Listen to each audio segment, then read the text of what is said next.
प्रथम मान्य सदस्य श्री गगन कुमार थापालाई बोल्न समय दिन्छु। समय 38 मिनट।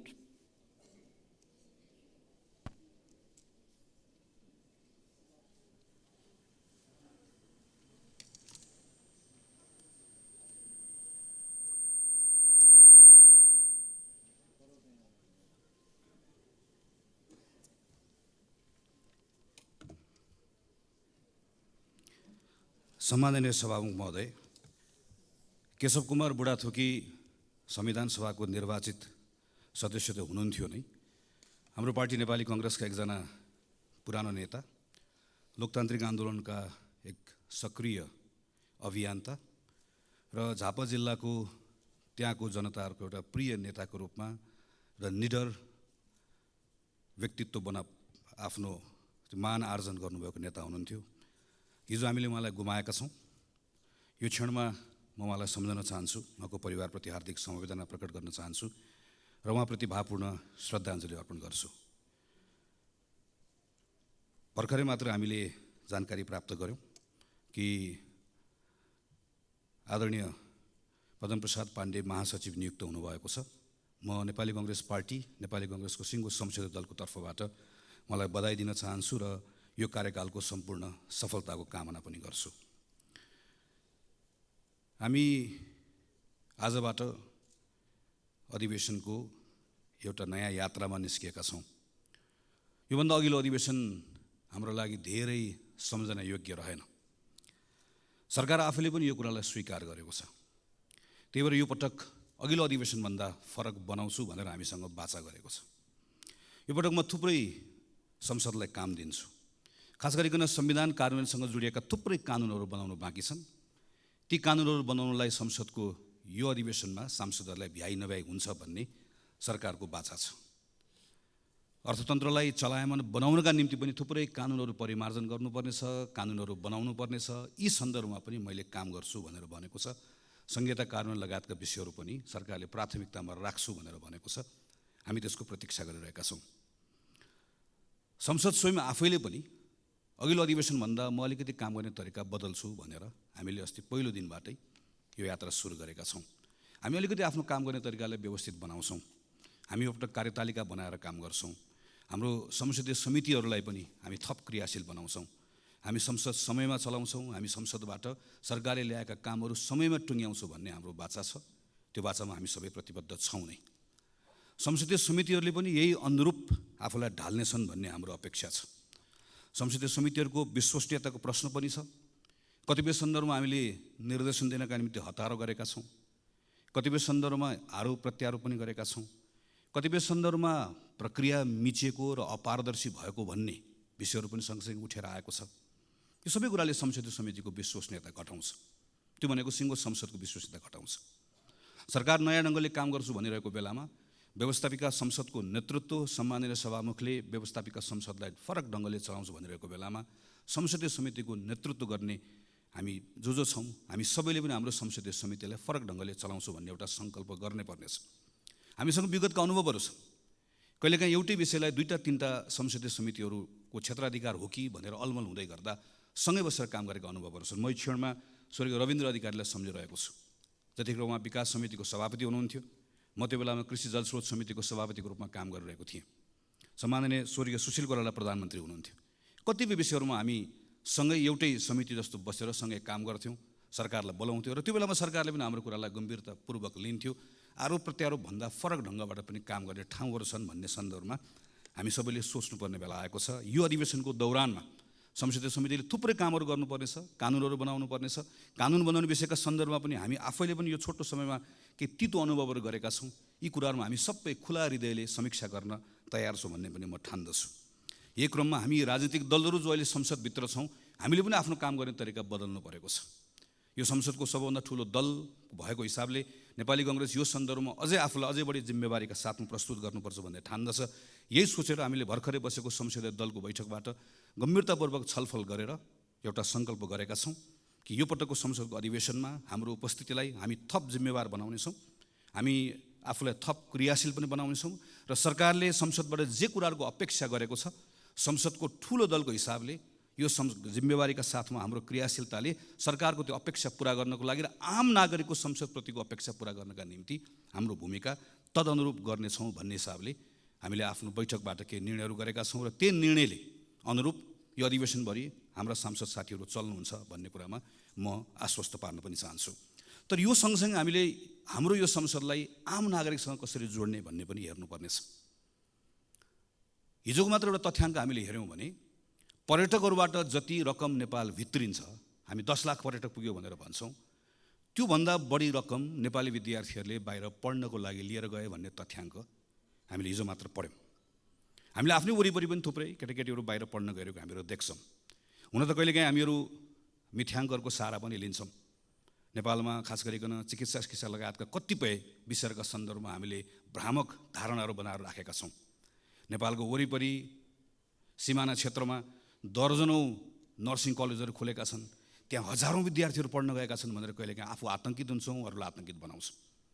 हाम्रो सरकारको तथ्याङ्कले भन्छ गएको 3 वर्षमा 300 विद्यार्थी पनि बाहिर पढ्न गएका छैनन् नर्सिङ पढ्नका लागि। अरू विषयहरू पढ्न गएका छन्, अस्ट्रेलिया गएका छन्, क्यानाडा गएका छन्, युरोप गएका छन्, थुप्रै गएका छन्। तर सबै पढ्न भनेर गएका छैनन्। हामीले देख्छौँ कुनै बेला विद्यार्थीहरू बढी बेलायत जान्थे, जतिखेर बेलायतको इमिग्रेसन अलिकति खुकुलो थियो। कुनै बेला अस्ट्रेलिया जान्थे, अहिले क्यानाडा जान्छन्। यो सबै पढ्नको लागि होइन पनि हामीलाई थाहा छ। यसका अरू धेरै पक्षहरू छन्। तर कतिपय विद्यार्थीहरू पढ्नको लागि भनेर गएका छन्, हाम्रो विश्वविद्यालयको कारणले गर्दा गएका छन्। त्यो विश्वविद्यालय शिक्षा सुधार गर्यो भने कतिपय कुरालाई यहाँ रोक्न सकिन्छ। त्यो विश्वविद्यालय क्षेत्रलाई सुधार गर्नका निम्ति केही समयपछि सरकारले यही संसदमा उच्च शिक्षाको विधेयक ल्याउँदैछ, जो अहिले सार्वजनिक भएको छ। हामी त्यसलाई पढि पनि रहेका छौँ। त्यो उच्च शिक्षाको विधेयकमा यो संसदले हामीले काम गर्नुपर्ने छ। हाम्रो विश्वविद्यालयको स्वायत्तता, विश्वविद्यालयको सँगसँगै विविधता, विश्वविद्यालयले मौलिकता पनि कसरी कायम गर्ने, सँगसँगै विश्व बजारका निम्ति हाम्रो विश्वविद्यालय त्यो अनुकूल कसरी हुने भनेर हामीले कानुनमा सँगै काम गर्नुपर्नेछ। तर त्यो कानुन आउनको लागि समय लाग्छ। त्यो कानुन आएर पारित गर्नलाई पनि समय लाग्छ। यो बिचमा त्रिभुवन विश्वविद्यालयको ठाउँ रिक्त भएको छ। त्रिभुवन विश्वविद्यालय सँगसँगै अन्य विश्वविद्यालयहरूको पनि नेतृत्व रिक्त भएको छ। हामीले त्यो बेलामा सुधार गरौँला भनेर अहिले मौका पाएको बेलामा त्रिभुवन विश्वविद्यालयमा हिजो जे गल्ती गरेका छौँ त्यही कुरा दोहोऱ्यायौँ र मौका पाएको बेलामा सुधार गरेनौँ भने हामी यहाँभित्र उच्च शिक्षा सुधार गर्ने भनेर भनिराख्छौँ, छलफल गरिराख्छौँ। मान्य सांसदहरूले तथ्याङ्क प्रस्तुत गरिराख्नुहुन्छ, विद्यार्थी बाहिर गए भनेर हामी रोइकराइ गरिराख्छौँ। तर संसदले आफूले पाएको जिम्मेवारी हामीले उच्च शिक्षाको विधेयक ठिक ढङ्गले बनाएनौँ र सरकारले मौका पाएको बेलामा त्रिभुवन विश्वविद्यालय, पूर्वाञ्चल विश्वविद्यालय, पोखरा विश्वविद्यालय लगायतको नेतृत्वहरू भागवण्ड नगरिकन विश्वविद्यालयको नेतृत्वको नियुक्ति हेर्दाखेरि नै कुनै पनि नागरिकले टिप्पणी गर्न नसक्ने गरिकन बनाउने मौकाबाट चुक्यो भने हाम्रा कुरा मात्रै हुन्छन्। हामीले यहाँ संसदबाट गर्ने काम र सरकारबाट गर्ने कामलाई आम नागरिकका विषयहरूसँग जोड्न सक्छौँ कि सक्दैनौँ। हाम्रो अहिले विद्यालयहरूमा केटाकेटीहरू पढ्न गइरहेको देशैभरि देख्छौँ हामीहरू। थुप्रै विद्यालयहरू खुलेका छन्, विद्यालयको भवन पनि बनेका छन्। तर एक कक्षामा 100 जना विद्यार्थी भर्ना भएको विद्यार्थीहरू 10-12 कक्षामा पुग्दै गर्दा 30-32 जना विद्यार्थीहरू मात्र बाँकी रहन्छन्। त्योभन्दा पनि डरलाग्दो कुरा अर्को, हाम्रो केटाकेटीहरू विद्यालयमा पढिरहेका छन् तर सिकिरहेका छैनन्। गणित सिकिरहेका छैनन्, विज्ञान सिकिरहेका छैनन्, अङ्ग्रेजी त अझै कम सिकिरहेका छन्। विज्ञान, गणित र अङ्ग्रेजी आएन भने अहिले हामी सूचना प्रविधिको जुन कुरा गरिरहेका छौँ, नलेज इकोनोमीको जुन कुरा गरिरहेका छौँ, नेपालले अघिल्लो पटक जुन हाम्रो ट्रेन छुट्यो भनिरहेका छौँ, अर्को पटक फेरि ट्रेन छुट्छ। 3 कक्षा 4 कक्षा पढ्ने बच्चालाई, 5 कक्षा 6 कक्षा पढ्ने बच्चालाई एकपटक हामीले हेऱ्यौँ भने ती केटाकेटी पढिरहेका छन् तर तिनले गणित, विज्ञान, अङ्ग्रेजी जानिरहेका छैनन् भने अबको 8-10 वर्षपछि, 5-7 वर्षपछि जब तिनीहरू 18-20 वर्षको हुन्छन् र हामीसँग ठुलो जनसङ्ख्या हाम्रो आफ्नो श्रमको बजारमा हामीसँग हुन्छ, तर अङ्ग्रेजी, गणित, विज्ञानको फाउन्डेसन नभएको केटाकेटीहरू भइसके पछाडि हामीले चाहेर पनि केही पनि गर्न सक्दैनौँ। हामी अर्को एउटा मौकाबाट फेरि चुक्छौँ। त्यसलाई जोगाउने हो भने हामीले अहिले काम गर्नुपर्ने 3, 4, 5, 6, 7, 8 विद्यालय शिक्षामा काम गर्नुपर्ने छ। संसदमा विधेयक आइरहेको छ। यो विधेयकलाई अहिले हामी आरोप प्रत्यारोप गर्ने वा लोक रिजाइका निम्ति हामीले आफूलाई प्रस्तुत गर्ने वा कसैको तुष्टिकरणका निम्ति वा आफ्नो राजनीतिक दलको कुनै एउटा आग्रहका निम्ति यसलाई हामी आफ्नो पोजिसनलाई प्रयोग गर्ने वा हामीले यो बेलामा यो जिम्मेवारी पुरा गर्नका लागि हामीले अहिले यो विधेयकमा काम गर्ने हाम्रो अगाडि मौका छ, हाम्रो अगाडि प्रश्न छ। यही बिचमा विधेयक बन्दै गर्दा समय लाग्छ। तर यो बिचको समयमा सरकारले सँगसँगै यो स्कुल एजुकेसनभित्र स्थानीय सरकारहरू छन्, सरकार चलाउने गरेको पार्टी, गठबन्धनकै पार्टीहरूको हामीले हेऱ्यौँ भनेदेखि पनि 2/3 भन्दा बढी हाम्रा स्थानीय सरकारहरू छन्। प्रदेश सरकार 7 प्रदेशमा माथि प्रधानमन्त्रीलाई अनुकूल हुने गरिकन 7 प्रदेशका सरकारहरू छन्। त्यो प्रदेशले अहिले स्कुल एजुकेसनमा के काम गर्ने हो, त्यो स्थानीय सरकारले एजुकेसनमा के काम गर्ने हो, यो 1 वर्षको समय खेर कसरी नफाल्ने हो, यहाँनिर हामीले सोच्नुपर्नेछ र हामीले सँगसँगै यहाँभित्रको पार्लियामेन्टमा आएको कानुनमा काम गर्नुपर्नेछ। यति जिम्मेवारी पुरा गऱ्यौँ भने, जसरी अघि मैले उच्च शिक्षाको कुराकानी गरेँ, हाम्रो विद्यालय शिक्षाको क्षेत्रमा केही न केही सुधार हुन्छ, कहीँ न कहीँ हामीहरू पुगिन्छ। यही संसदको यही रोस्टममा उभिएर अहिलेकै सम्माननीय प्रधानमन्त्री हुनुभएको बेलामा स्वास्थ्य बिमा सम्बन्धी कानुन यहीँ उभिएर पढेको म सम्झन्छु। स्वास्थ्य बिमा सम्बन्धी कानुन हामीले यहाँ प्रस्ताव गरेर यो संसदले पारित गर्दै गर्दा हामीले त्यही बेलामा एउटा परिकल्पना गरेका थियौँ कि प्रत्येक नेपालीलाई स्वास्थ्य बिमामा अनिवार्य रूपमा आबद्ध गरिनेछ र प्रत्येक नेपालीले त्यो स्वास्थ्य बिमा बापत आफ्नो आयको आधारमा योगदान गर्नुपर्नेछ। अहिलेको जस्तो अप्पर क्याप लगाएर 1 लाख दिने, 2 लाख दिने, 3 लाख दिने होइन। एउटा नेगेटिभ लिस्ट हुन्छ, त्यो लिस्टमा भएको त्यो सायद दाँतसँग जोडिएको कुरा होला वा अरू प्लास्टिक सर्जरीसँग जोडिएका कुरा होलान्। यी केही सेवाहरू बाहेक बाँकी रहेका सबै सेवाहरू त्यो बिमित भएको मानिसले सबैको बिमित हुन्छ र प्रत्येक नेपाली, यसको अर्थ प्रत्येक नेपालीले ती सबै सुविधाहरू निःशुल्क रूपमा प्राप्त गर्छ र गुणस्तरीय रूपमा प्राप्त गर्छ र यो दिनको निम्ति हाम्रा सेवा प्रदायक संस्थाहरूलाई कसरी बलियो बनाउने, त्यो सेवा प्रदायक संस्थाहरूमा जनशक्ति कसरी उपलब्ध गराउने, यी सबै विषयहरूका बारेमा अध्ययन पनि भएको छ, यसका बारेमा निर्णयहरू पनि भएका छन्, यसको बारेमा बाटो कसरी जाने भन्ने कुरा तय पनि भएको छ। आज हामीसँग फेरि एउटा मौका आएको छ। हामी अहिले यो काम गर्ने वा अहिले स्वास्थ्य बिमाको हामीले अहिले पछिल्लो समयमा हामीले हेऱ्यौँ भनेदेखि भने यो प्रतिको विश्वास घट्दै गएको छ, झन् थप लथालिङ्ग बन्दै गएको छ। हामीले अहिले यहाँभित्र बसेर, संसदभित्र बसेर स्वास्थ्यको हामी नै आफूले बनाएको कानुनलाई कार्यान्वयन गराउने विषयको सन्दर्भमा हामीले जे भूमिका निर्वाह गर्नुपर्ने हो हामीले निर्वाह गर्नुपर्नेछ।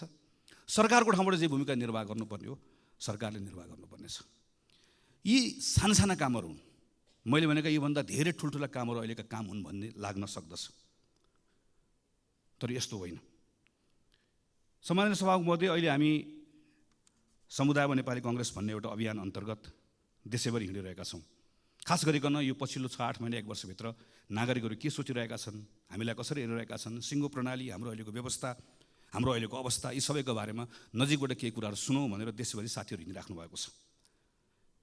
हाम्रो नेताको निधन भएकोले हामीले कार्यक्रम स्थगित गऱ्यौँ र केही समय पछाडि यो कार्यक्रम फेरि अगाडि लिएर जान्छौँ र त्यस पछाडि आएको कुरालाई स्वाभाविक रूपमा हामी संसदमा र अरू मञ्चहरूबाट सबैको अगाडि राख्नेछौँ नै। यो बिचमा म पनि झापाबाट भैरवासम्म हुलाकी राजमार्गको बाटो हुँदै वरिपरिका समुदायहरूसँग अन्तर्क्रिया गर्दै गर्दै हिँडेँ। त्यहाँबाट अस्ति काठमाडौँ फर्किएको छु।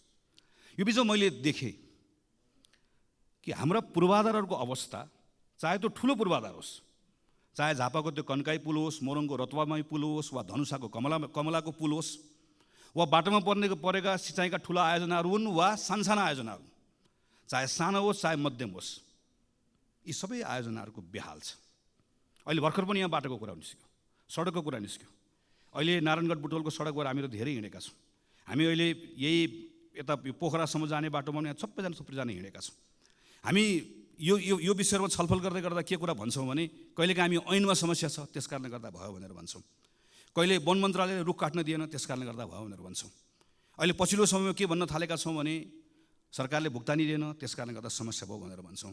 सरकारले फेरि चाहिँ मैले भुक्तानी दिन खोजेको तर समयमा गर्नुपर्ने काम नसकेको कारणले गर्दा भएन भनेर भनेको हामीहरू सुन्छौँ। र यो सन्दर्भमा हाम्रो संसदभित्र हामी छलफल गर्दै गर्दाखेरि सजिलैसँग हामी एकअर्कालाई आरोप प्रत्यारोप लगाउँछौँ। तर अलिकति गहिरेर हामीले हेऱ्यौँ भनेदेखि भने हामी सबै सरकारमा बसेका छौँ। कतिपय जुन सडकको बारेमा आज हामी त्यहाँ बसेर चर्चा गरिरहेका हुन्छौँ, प्रश्न गरिरहेका हुन्छौँ, ती कतिपय सडक त आफैले सुरुवात गरेका सडकहरू छन्, आफैले शिलान्यास गरेका सडकहरू छन्। हामी प्रदेशको सरकारको सन्दर्भमा हेऱ्यौँ, स्थानीय सरकारको सन्दर्भमा हेऱ्यौँ र कतिपय म त सरकारमा थिएन भन्ने कुनै दलले हेर्ने हो भने पनि आफै भित्र एकचोटि हेऱ्यो भनेदेखि भने कुनै बेलामा तिनै पूर्वाधारहरू बनाउने निकायको नेतृत्व गरेका साथीहरू त्यहीँ वरिपरि प्रशस्त भेटिन्छ। यसको अर्थ यो कुनै एउटा व्यक्तिको, कुनै एउटा दलको, कुनै एउटा सरकारको र कुनै एउटा समयको मात्र होइन, हामी सबैको सामूहिक असफलता हो। हामी हाम्रो पूर्वाधार समयमा बनाउन सकिरहेका छैनौँ। हामी यो सन्दर्भमा चाहे स्थानीय सरकार होस्, चाहे प्रदेश सरकार होस्, चाहे सङ्घको सरकार होस्, चाहे पुल होस्, चाहे सडक होस्, चाहे राम होस्, चाहे हरि होस्, जसले जिम्मा लिए पनि, जसले कुर्सीमा बसे पनि हामी कसैले पनि हाम्रो पूर्वाधार समयमा बनाउन सकिरहेका छैनौँ। समथिङ इज रङ, केही न केही कुरा ठिक भइरहेको छैन। त्यो ठिक गराउने कुराको सन्दर्भमा आज हामीसँग त्यो एउटा जिम्मेवारी छ, मौका पनि छ। हामीले कानुनलाई भनेका छौँ सार्वजनिक खरिद ऐनमा यो समस्या भयो भनेर भनेका छौँ। तर त्यही सार्वजनिक खरिद ऐनमा भएको व्यवस्थाको बारेमा जहाँ हामीहरू केवल कसले कति मूल्यमा बनाउने भन्ने आधारमा प्रतिस्पर्धा गर्छौँ, कसले कति मूल्यमा होइन कसले कति समयमा बनाउने भन्ने आधारमा पनि प्रतिस्पर्धा गराउन सकिन्छ भन्ने व्यवस्था छ। यो व्यवस्था लागू गरौँ भनेर पटक पटक भनेको म स्मरण गर्छु, स्मरण गराउन पनि चाहन्छु। यस्ता कतिपय कानुनको व्यवस्थाहरू भएर पनि प्रयोग गरेका छन्। कानुनमा समस्या छ भने कानुन बदल्न सक्ने ताकत यो संसदसँग छ, किनकि हामी सबैले यो मार खेपिरहेका छौँ। अभ्यासमा समस्या छ भने अभ्यास बदल्ने पनि हामीसँग त्यो शक्ति बोकेर बसेका छौँ। यो कुनै रकेट साइन्सको कुरा होइन। हाम्रै साथीहरू नेपालभन्दा बाहिर गएर जिम्मेवारी लिएर जाँदै गर्दा पूर्वाधार समयमा बनेको छ। हाम्रै कामदारले गरेका छन्। हामी जसलाई ठेकेदार भनेर भन्छौँ त्यो पनि एउटा व्यवसाय हो, त्यो पनि एउटा जिम्मेवारी हो। तिनै मानिसहरू ठेकेदार भएर मिडल इस्टमा गएर अहिले संयुक्त राज्य अमेरिकामा गएर कतिपय ठाउँहरूमा गएर राम्रोसँग प्रतिस्पर्धा गरेर काम गरिरहेका छन्। तर हामीहरू यहाँ किन चुकिरहेका छौँ? किन हामीहरू यहाँ पूर्वाधार समय बनाउन सकिरहेका छौँ? किन कुनै पनि पूर्वाधार समय बनाउन सकिरहेका छौँ? किन कुनै पनि सरकारले जोसुकै प्रधानमन्त्री होस् जोसुकै मन्त्री होस् किन बनिरहेको छैन? यो संसदले यो पटक यसका बारेमा राम्रोसँग छलफल गर्नुपर्नेछ। यसका बारेमा बसेर राम्रोसँग काम गर्नुपर्नेछ। संसदको के भूमिका हो संसदले गरौँ। संसदीय समितिले कतिपय कामहरू गर्नुपर्नेछ। सरकारले कतिपय जिम्मेवारी निर्वाह गर्नुपर्नेछ। यस्ता साना कामहरू किन गर्नुपर्ने छ भने यी साना कामहरूबाट जुन नागरिकहरूले केही परिवर्तन भएको महसुस गर्छन् त्यसले आजको दिनमा टुटेको भरोसालाई फेरि जागृत गराउन सक्दछ। म अहिले 12-13 दिन घुमेर आइसकेपछि त्योभन्दा पहिला पनि हिँडिरहेको थिएँ। म डराएको छैन, तर कता कता कहीँ न कहीँ मनभित्र एउटा ठुलो चिन्ता केमा लागेको छ भने एउटा भरोसा गुम्दै गएको छ। राम्रोसँग बसेर कुराकानी गऱ्यो भने राजनीतिक अधिकार पाएको कुरामा, आर्थिक सामाजिक सांस्कृतिक अधिकार पाएको कुरामा नागरिकहरूले ठुलो गौरव गरेका छन्। उनीहरू गर्छन्। उनीहरू यो मानेमा हाम्रो नेतृत्वप्रति उनीहरूको ठुलो सम्मान पनि छ, राजनीतिक दलप्रति सम्मान पनि छ। हिजोको अवस्थासँग तुलना गर्दै गर्दा हिजो विद्यालय पढ्न नपाएको मान्छे 8 कक्षा पढ्न पाउँदै गर्दा स्वाभाविक रूपमा खुसी छ। तर के कुराले चिन्तित छ, के कुराले आक्रोशित छ भने 8 कक्षा एउटै कक्षामा पढ्न थालेको धेरै भयो। 8 बाट 9 जान चाहन्छ, 9 बाट 10 जान चाहन्छ, त्योभन्दा माथि बढ्न चाहन्छ। तर अड्केको कुराले गर्दा आक्रोशित छ, कहीँ न कहीँ भरोसा गुमाएको छ। राजनीतिक दलहरूप्रति मात्र होइन, अहिले पछिल्लो समयमा मैले घुम्दै गर्दा मैले देखेको कुरा अड्डा, अदालत, प्रहरी, प्रशासन, दल, ब्याङ्क, वित्तीय संस्था, हामीसँग जे जति कुराहरू छन् जसलाई हामी संस्था पनि भन्छौँ। स्टेट भनेको केवल पार्लियामेन्ट अदालतहरू मात्र होइन, सबै कुराहरू सबैसँगको एउटा खालको विश्वास घुम्दै गएको अवस्था छ। यो डरलाग्दो छ। यो विश्वासलाई हामीले पुनर्स्थापित गर्नै पर्छ। यो हामी सबैको जिम्मेवारी हो। यो विश्वास पुनर्जागृत गर्न सकिएन, भरोसा फेरि स्थापित गर्न सकेन भने हामी सबैले गुमाउने अवस्था आउँछ। यसका निम्ति फेरि पनि सबभन्दा बढी काम गर्नुपर्ने, सबभन्दा बढी जिम्मेवारी लिनुपर्ने सरकार सञ्चालन गर्नेले नै हो। सरकार सञ्चालन गर्ने कुरामा फेरि पनि सरकारको नेतृत्व गर्नेले नै हो। मैले यो संसदमा पटक पटक उभिएर त्यस कारणले भनेको छु र फेरि पनि त्यो कुरा दोहोऱ्याउन चाहन्छु। प्रधानमन्त्री नै हो, प्रधानमन्त्री लिडर हो, प्रधानमन्त्री क्याप्टेन हो। प्रधानमन्त्रीले सरकार सञ्चालन गर्दै गर्दा सबैलाई सँगै लिएर गएर अपेक्षित परिणाम दिन सक्दै गर्दा त्यसले एउटा विश्वास जागृत गराउन सक्छ। हामीले अस्ति मात्रै 1 वर्षको आफ्नै कार्यकालको समीक्षा गरेर प्रधानमन्त्रीले केही कुराहरू घोषणा गरेको सुन्यौँ। कतिपय कुराहरूको आत्मस्वीकारोक्ति छ, कतिपय कुराहरू भएका कमजोरीहरूलाई स्वीकार गर्नुभएको छ, कतिपय कुराहरूको सन्दर्भमा नयाँ गर्ने कुराहरूको बारेमा केही सङ्कल्प पनि गर्नुभएको छ। तर त्यही पुसबाट यहाँसम्म आइपुग्दै गर्दाका केही महिनाभित्रका गतिविधिहरू हामीले हेऱ्यौँ भनेदेखि भने प्रयासहरू गर्न खोजिएको छ, तर अझै पनि त्यहाँ ठिक ढङ्गबाट त्यसलाई त्यो लय पक्रिएको छैन भन्ने हामीले महसुस गरेका छौँ। मलखाद नपाएको कुरा यो संसदमा मैले गर्न थालेको 64-65 सालदेखि प्रत्येक वर्षको सिजन हुन्छ। हामी ठ्याक्क अब चैत वैशाखतिर आएपछि मलको बारेमा कुरा गर्छौँ। ठ्याक्क हामी असार आएपछि विपदको बारेमा संसदको क्यालेन्डर बनाउँदै गर्दा मलको कुरा गर्ने, एसएलसीमा फेल भएको कुरा गर्ने भने क्यालेन्डर बनाइदिए पनि हुन्छ। कुन समयमा कुन महिनामा के को कुरा हुने भन्ने कुरा यसमा हामी गएको 10, 12, 15 वर्षदेखि लगातार त्यही विषयमा त्यो महिनामा ठ्याक्क कुरा गर्छौँ, त्यसलाई बिर्सन्छौँ, फेरि अर्कोचोटि आउँछ अर्को कुराकानी गर्छौँ। अहिले यस्ता लामो समयदेखि रोकिएका विषयहरूमा केही गर्नुपर्छ भनेर प्रधानमन्त्रीले छलफल गरेको हामीले देख्यौँ। तर छलफल गरिसके पछाडि आज छलफल भयो, मैले भनेको 10 दिनभित्रमा 15 दिनभित्रमा यति काम गर्ने भनेर निर्देशन दिएको पनि हामीले पढ्यौँ। योभन्दा अगाडिको प्रधानमन्त्रीले निर्देशन नदिएकोले अहिले मैले निर्देशन दिएकोले गर्दा हुन्छ भन्ने सोचबाट बाहिर निस्कनुपर्छ। निर्देशनले हाम्रो समस्याको समाधान गर्दैन। प्रधानमन्त्रीले निर्देशन दिएको देखेपछि मन्त्रीले पनि निर्देशन दिने हो, मन्त्रीले दिएको देखेपछि संसदीय समितिले पनि निर्देशन दिने हो। सबैलाई निर्देशन दिने मात्रै हो। स्थानीय सरकारहरूको हालत यही छ, प्रदेशको सरकारको हालत यही छ। त्यसैले यहाँभित्र हाम्रो समस्याको समाधान खोज्नका निम्ति अतिरिक्त पहल कदमी चाहिएको छ। त्यसैले म फेरि दोहोऱ्याएर भन्छु, कि प्रधानमन्त्रीले त्यो सिंहदरबारभित्र प्रधानमन्त्रीको कुर्सीमा बसेर दिनको 10 देखि 5 बजेको समय जसरी एउटा कुनै संस्थाको प्रमुखले जसले संस्थाको नेतृत्व गरेको हुन्छ दिनको निश्चित समय आफूले दिएको जिम्मेवारी भन्दा बाहेक अरू कुनै जिम्मेवारीको बारेमा चिन्तन गर्दैन, सोच्दैन, त्यसैलाई प्राथमिकतामा राख्छ। नेपालको प्रधानमन्त्रीले पनि त्यसै गरिकन काम गर्नै पर्छ। त्यसपछि मात्रै त्यो उपलब्ध भएको समयको बिचमा गरिने छलफलले समस्या पनि देखाउँछ, समस्याको पहिचान पनि हुन्छ, समाधान कसरी खोज्ने भन्ने कुरा पनि जान्छ र त्यसैले हामीलाई टुङ्गोमा पनि पुर्याउँछ। काम गर्ने तरिका नबदलिकन फरक परिणाम आउँदैन। उही काम गरेर फरक परिणामको अपेक्षा गर्ने कुरा केवल मूर्खता मात्रै हुन्छ। त्यसको सुरुवात स्वयं प्रधानमन्त्रीबाट गरिनुपर्छ। नागरिकहरूको बिचमा अर्को भएको ठुलो आक्रोशको विषय भनेको सुशासनको विषय हो। सुशासनको सन्दर्भमा हाम्रा संवैधानिक निकायहरूले अत्यन्त पारदर्शी ढङ्गले नै काम गर्ने हो। यो सरकारको कुरा मात्र होइन, राज्यको अरूको निकायहरूको पनि त्यत्तिकै दायित्व छ। संविधानले सृजना गरेका संस्थाहरूले पारदर्शी ढङ्गले काम गर्नुपर्नेछ। उसको विश्वसनीयतामाथि पनि प्रश्नहरू उठेका छन्, ती विश्वसनीयता उसले काम गर्नुपर्नेछ। सम्मानित अदालतको पनि यसमा भूमिका छ, संसदीय समितिहरूको पनि भूमिका छ, तर फेरि पनि सबभन्दा ठुलो भूमिका सरकारकै छ। सरकारले सुशासनको सम्बन्धमा मैले काम गरेँ भनेर हुँदैन। सरकारले गरेको कामहरू नागरिकले महसुस गर्न पाउनुपर्छ। नागरिकहरू आफूले त्यो कुरालाई नजिकबाट निहालेर हेरेका हुन्छन्। सरकारले गरेको काममा कुनै पूर्वाग्रह नहोस्, तर सँगसँगै सरकारले गरेको काम सुशासनका निम्ति गरेका पहल कदमीहरू कतैबाट प्रभावित पनि नहोस्। प्रहरी, प्रशासन, अड्डा लगायतका कुराहरू कुनै खालका लोक रिझाइका निम्ति, कुनै स्टन्टबाजी गर्नका निम्ति, कुनै पत्र पत्रिकाको हेडलाइनमा आउनका निम्ति उसले कुनै पनि निर्णयहरू नगरोस् भन्ने कुराको स्वाभाविक रूपमा अपेक्षाहरू रहन्छ। यसो गर्दै गर्दा संसदको पनि पूर्ण रूपमा सरकारलाई साथ रहनुपर्छ। हाम्रो पनि डबल स्ट्यान्डर्ड हुनु हुँदैन। हामीले पनि घटना हेरेर, प्रकरण हेरेर आफ्ना निर्णय, आफ्ना मतहरू बनाउनु हुँदैन। जोसुकै होस्, जतिसुकै शक्तिशाली होस्, राजनीतिक शक्ति होस् कि आर्थिक शक्ति होस्, नेपालको सार्वजनिक जग्गा कसैले हडप्छ भने सजाय पाउनु पर्दैन, दण्ड पाउनु पर्दैन। जतिसुकै शक्तिशाली होस्, जुनसुकै पदमा बसेको होस्, हातमा ताकत होस्, कलम होस्, नागरिकता बनाउनलाई कृत्य गर्छ भने फलानु दलसँग जोडिएको छ, त्यस कारणले गर्दा कृत्य गरे पनि उसको कृत्य माफी हुन्छ, चल्छ। जतिसुकै शक्तिशाली होस्, जुनसुकै ताकत भएको होस्, आम नागरिकहरूले निक्षेप सङ्कलन गरेर जम्मा गरेको सहकारीमा ठगीको धन्दा चलाउँछ, ठगीको धन्दाको मतियार हुन्छ भने कानुनी कारबाहीको दायरामा आउनु पर्दैन, कानुनले कारबाही गर्नु पर्दैन। त्यसैले सुशासनको आजको दिनको मन्त्र बनेको कानुनको शासन, विधिको शासन, चाहे जग्गा मिच्ने होस्, जग्गा हडप्ने होस्, चाहे नागरिकताको कृत्य गर्ने होस्, चाहे सहकारीमा ठग्ने होस्, यताको होस् उताको होस्, जुनसुकै दलको होस्, दलभन्दा बाहिरको होस्, जतिसुकै शक्तिशाली होस्, कसैले पनि उन्मुक्ति पाउनुहुन्न। एउटा सर्वसाधारण नागरिकले, एउटा नेपाली नागरिकले जे गर्दा दण्ड पाउँछ भने शक्तिशालीलाई पनि त्यो कानुन त्यसरी नै लागू हुनुपर्छ। जुनसुकै अवस्थामा पनि, जुनसुकै अर्थमा पनि नेपाल सरकारले यो बाटो यसरी समात्दै गयो भने बल्ल एउटा विश्वासको वातावरण बनाउन सक्छ। अनि सँगसँगै राज्य भएको उपस्थितिको भरोसा दिलाउने कुरा, सुशासन सँगसँगै राज्यको उपस्थिति दिलाउने कुरा, केही विशिष्ट प्रकरणहरूका सन्दर्भमा मेरो राज्यले, मेरो सरकारले के गरिरहेको छ नागरिकले हेरिरहेको हुन्छ।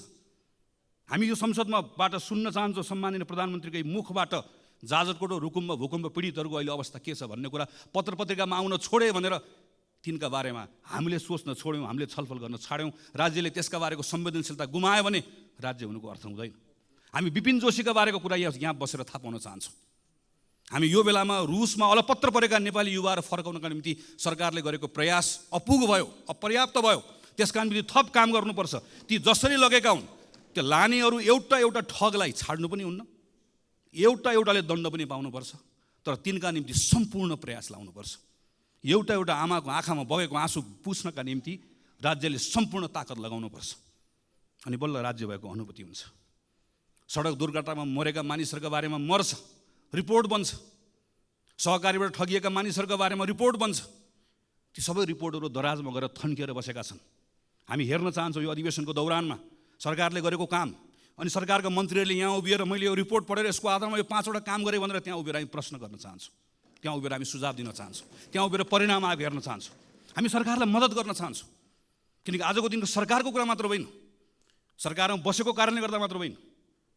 हामी यो बेलामा यतिखेर सानसाना कुराहरूको परिणामबाट नागरिकहरू खुसी भएको हेर्न चाहन्छौँ। झापादेखि यहाँसम्म आइपुग्दै गर्दा कतै जङ्गली हात्तीको कुरा छ, जसरी पहाडमा बस्ने साथीहरूले सधैँभरि बाँदरको कुरा गर्नुहुन्छ, माडीको किसानहरूले रातिको समयमा निकुञ्जभित्र गाडी कुद्ने व्यवस्था गर्नुहोस्। ठुरीको मानिसहरूले सामान्य मेरो त्यहाँभित्रको मेरो भन्सारको त्यहाँको स्तरोन्नति गरिदियो। काहीँ दुधको किसानको कुरा छ, काहीँ केराको किसानको कुरा छ। मैले खालि यति मात्र भन्न खोजेको कि यति साना साना कुराहरू छन् र यति डुएबल छन्, गर्न सकिने कुराहरू छन्। बसेर प्रधानमन्त्रीले मन्त्रीले एक ठाउँ बसेर यो कुरा गरौँ भनेर भन्दै गर्दा गर्न नसकिने कुराहरू छैनन्, असम्भव कुराहरू छैनन्, सम्भव कुराहरू छन्। स्रोत साधनले भ्याउने कुरा छ, नियम कानुनले दिएको कुरा छ, केवल इच्छा शक्ति चाहिएको छ। यी सानसानो कुराहरूबाट अहिले मैले शिक्षाको कुरा गरेँ, स्वास्थ्यको कुरा गरेँ। अब यही 5-6 महिना 6-7 महिनामा अहिले निराश भएको नागरिकले मेरो विद्यालयमा अलिकति सुधार देख्यो, विश्वविद्यालयको नियुक्ति सही ढङ्गले भएको देख्यो, ठगहरूलाई थुनिएको देख्यो, यता पूर्वाधारको कुरामा थोरै सुधार भएको देख्यो, साना कुराहरू मात्र देख्यो भने त्यही नागरिकले फेरि राम्रो हुँदै गयो, राम्रो हुँदै जान थालेको छ, हिजोभन्दा आज राम्रो भयो भनेर भरोसा त्यहीँबाट जाग्न थाल्छ, त्यहीँबाट एउटा स्थिति बन्न थाल्छ। यसमा हामीले ध्यान दिनुपर्नेछ। र यसपछिको सबभन्दा महत्त्वपूर्ण विषय भनेको हाम्रो अर्थतन्त्रको विषय हो। राष्ट्र ब्याङ्कले हिजो मात्रै चालु आर्थिक वर्षको 6 महिनाको अहिलेको आर्थिक अवस्थाको प्रतिवेदन सार्वजनिक गरेको छ। हाम्रो रेमिटेन्स, हाम्रो पर्यटकहरूको आगमन, हामीले अहिले प्राप्त गरेको ऋण, हाम्रो ग्रान्ट, फरेन डिरेक्ट इन्भेस्टमेन्ट, सबभन्दा ठुलो कुरा हाम्रो फरेन करेन्सीको रिजर्भ, सबैमा अत्यन्त सन्तोषजनक स्थिति देखिएको तथ्याङ्कले देखाउँछ। 6 महिनामा करिब 7 खरब 32 अरब रुपियाँ, 33 अरब रुपियाँ रेमिटेन्सबाट आएको छ। म त्यो खाडीमा, मलेसियामा, भारतमा, अरू देशहरूमा गएर काम गरेर दुःख गरेर नेपाल पठाएर आजको यो अप्ठ्यारोमा नेपाल चलाइराख्नुभएका, नेपाल चलाउनका निम्ति खास नेपाल चलाउने ती तमाम गएका साथीहरूलाई हामीले कहिले पलायन भयो भनिदिएका छौँ, कहिले भाष्यो भनिदिएका छौँ। म यो संसदको रोस्टरमा उभिएर तीप्रति सम्मान प्रकट गर्न चाहन्छु। तिनले पठाएको, तिनको मेहनतको कारणले गर्दा आज हाम्रो त्यो इकोनोमी चलेको छ। तर सरकार यो आँकडा हेरेर मात्रै मख परेर बस्यो भने चाहिँ हामीहरू डुब्छौँ। किनकि यही बेलामा आँकडाको अर्को पक्ष पनि छ। ब्याङ्कसँग अहिले कहिले नभएको पैसा छ, त्यति पैसा थुप्रिएको छ, तर कर्जा लगानी नै हुँदैन। जम्मा 4% वृद्धि छ। तपाईँ हामी सबै घुमिरहेका छौँ। सानो व्यवसाय गर्ने पनि टाट पल्टेको छ, ठुलो व्यवसाय गर्ने पनि सबैको हालत बेहाल छ। कोही मान्छे पनि ठिक भयो भनिरहेको छ। जुनसुकै सेक्टरमा जाउँ, रियल इस्टेटको सेक्टरमा जाउँ, म्यानुफ्याक्चरिङको सेक्टरमा जाउँ, एग्रो बिजनेस गर्ने सेक्टरमा जाउँ, स्मल इन्टरप्राइजेस गर्ने सेक्टरमा जाउँ, कहीँ कसैले पनि ठिक भयो भनेर भनिरहेको छैन। किनकि आन्तरिक अर्थतन्त्रमा ठुलो शिथिलता आएको छ। र यही बेलामा हामीले हेऱ्यौँ भने, अहिले पनि सुन्ने समय मैले सुनिरहेको थिएँ, यति निरस हाम्रो अहिलेको अवस्था। हामीले यदि खास गरिकन पुँजीगत खर्च हामीले हेऱ्यौँ भने आज 6 महिना 24 दिन भयो यो आर्थिक वर्षको, पुँजीगत खर्च कति भएको छ भन्दा 19.21%, जबकि आजको मितिमा 50% कम्तीमा खर्च भइसक्नु पर्ने हाम्रो अवस्था हो। केन्द्रीय सरकारको जस्तो छ, स्थानीय सरकार र प्रदेश सरकारको पनि त्यस्तै छ। गएको 5-6 वर्षमा हामीले हेऱ्यौँ भने 60% कसैको पनि नआएको छैन। यो पुँजीगत खर्च हेर्दै गर्दा तथ्याङ्क कुरा मात्र होइन, पुँजीगत खर्च कम भएको कारणले गर्दा आजको दिनमा हाम्रो यी सबै बाह्य सूचकहरू ठिक हुँदै गर्दा पनि हाम्रो आन्तरिक अर्थतन्त्र यति शिथिल हुनुको मुख्य कारण भनेकै हामीले गर्ने पुँजीगत खर्च गर्न नसकेको कारणले गर्दा। यसको यति धेरै ठुलो यसले एउटा साइकल बनाएको, यति इन्टरट्विन छ यो विषय, एउटा अर्कोसँग जोडिएको छ। यो कारणले गर्दाखेरि यस्तो खालको एउटा भयानक स्थिति सृजना भएको छ। तर यो पुँजीगत खर्च बढाउनुको निम्ति हामी जान्न चाहन्छौँ र हामी यदि हाम्रो भूमिका के हुन्छ भने हामी मद्दत गर्न चाहन्छौँ। तपाईँ हिजो गरेको भन्दा के फरक गर्दै हुनुहुन्छ?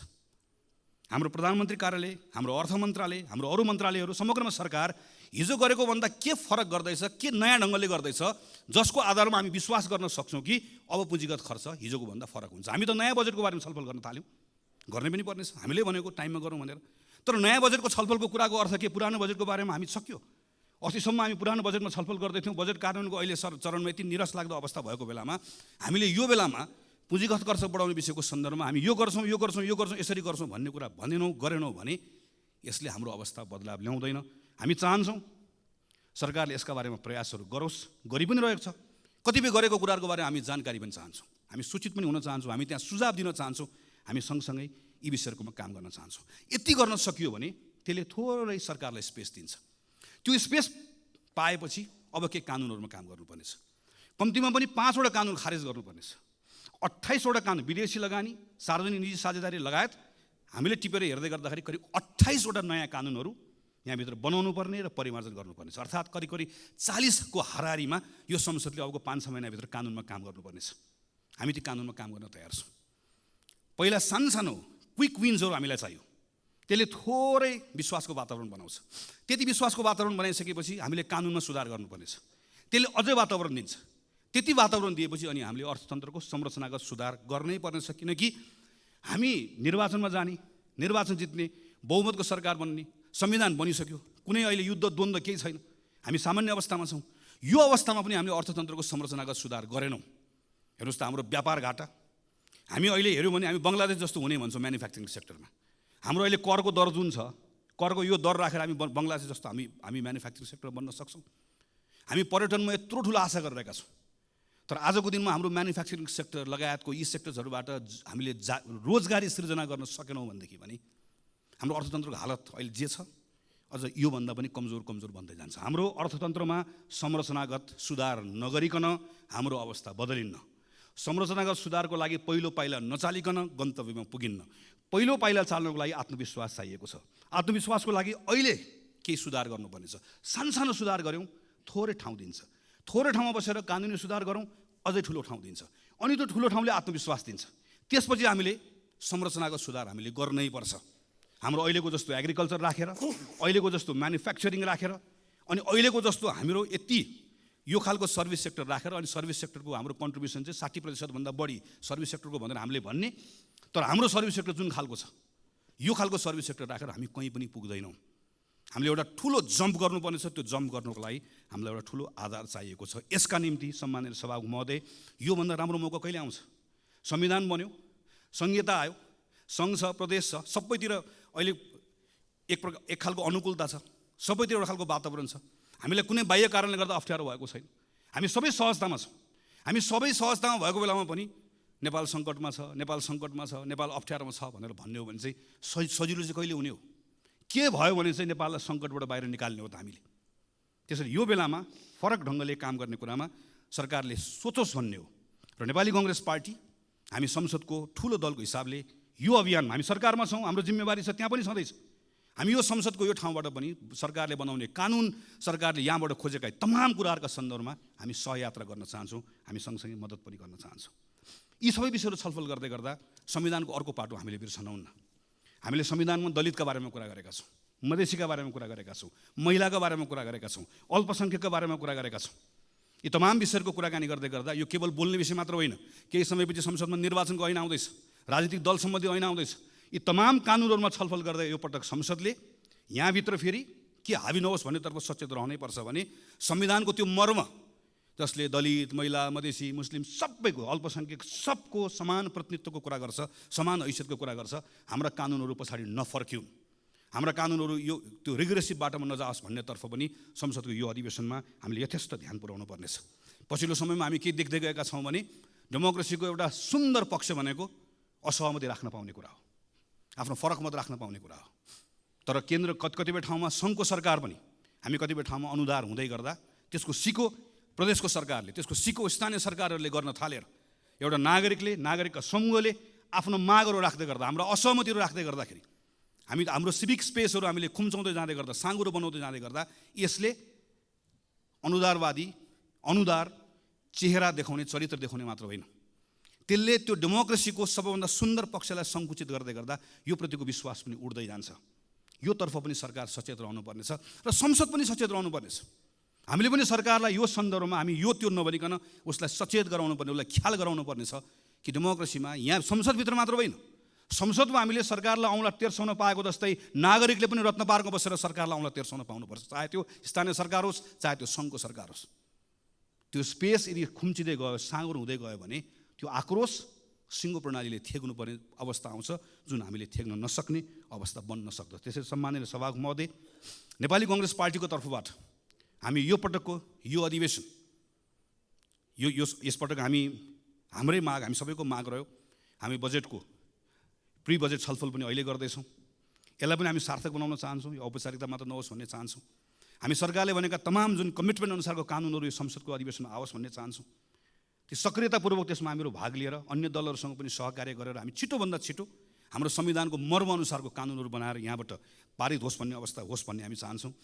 यो अधिवेशनमा सम्माननीय सभामुख महोदयले प्रारम्भमा भन्नुभएको जस्तै यसलाई हामी जिम्मेवार बनाउँछौँ, व्यवस्थित बनाउँछौँ, तर सँगसँगै सांसदहरूले राख्नुभएको कुराहरू चाहे शून्य समयमा होस् चाहे विशेष समयमा होस्, यहाँबाट उठेका ती प्रश्नहरू केवल प्रश्नका रूपमा मात्र नरहोस्, सरकारले निरन्तर रूपमा त्यसको जवाफ दिने अवस्था बनोस्। हामी यो सन्दर्भमा काम होस् भन्ने चाहन्छौँ। हामी यो बिचको समयमा यहाँभित्र दलहरूका बिचमा कैयन कुराहरू छन्, चाहे त्यो टिआरसीको कुरा होस्, चाहे हाम्रो अन्तर्राष्ट्रिय सम्बन्धको कुरा होस्, कतिपय कुराहरूमा हामीले एउटा साझा धारणा बनाउनु पर्नेछ, समान धारणा बनाउनु पर्नेछ।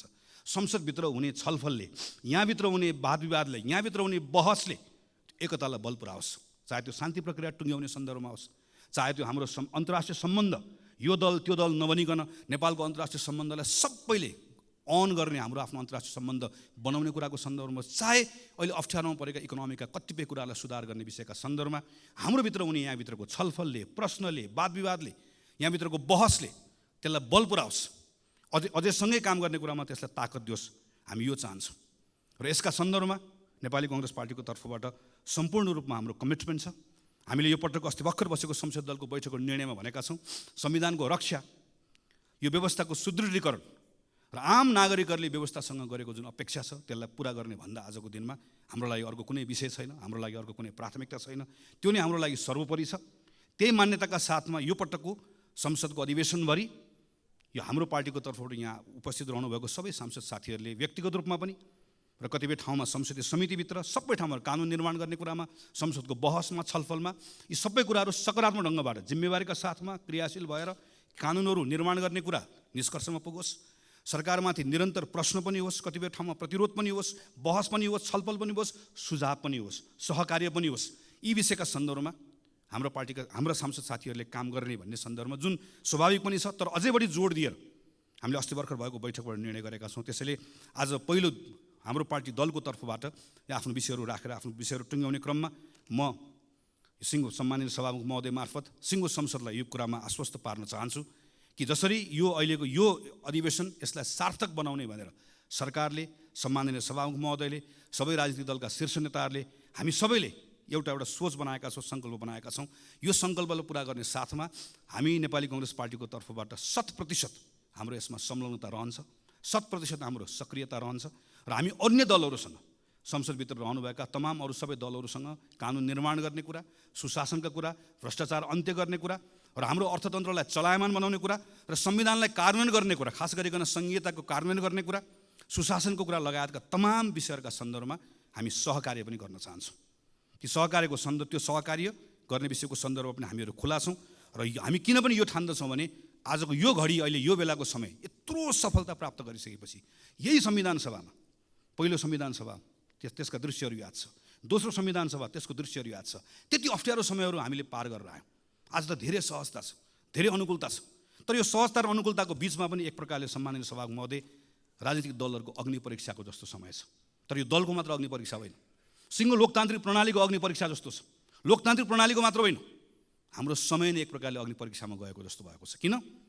हामी अहिले चुक्यौँ भने त्यसबाट जे क्षति हुन्छ त्यो क्षतिको पूर्ति सानो समयले गर्न सकिन्न, सानो स्रोतले गर्न सकिन्न। हामीसँग चुक्ने सुविधा छैन। हामीले यो पटक हामी सबैले आफ्नो ठाउँबाट आफ्नो भूमिका निर्वाह गऱ्यौँ भने हामी त्यो चुकाइमा पर्दैनौँ। त्यसका निम्ति संसदको अधिवेशन सार्थक होस्, हामी हाम्रो ठाउँबाट आफ्नो जिम्मेवारी निर्वाह गर्छौँ। हामी सबै आफ्नो जिम्मेवारी निर्वाह गर्ने कुरामा त्यही बाटोमा अगाडि बढौँ भन्ने हाम्रो शुभेच्छा राख्दै, शुभकामना राख्दै मेरो आफ्नो कुरा टुङ्ग्याउँछु। धन्यवाद, नमस्कार, जय नेपाल।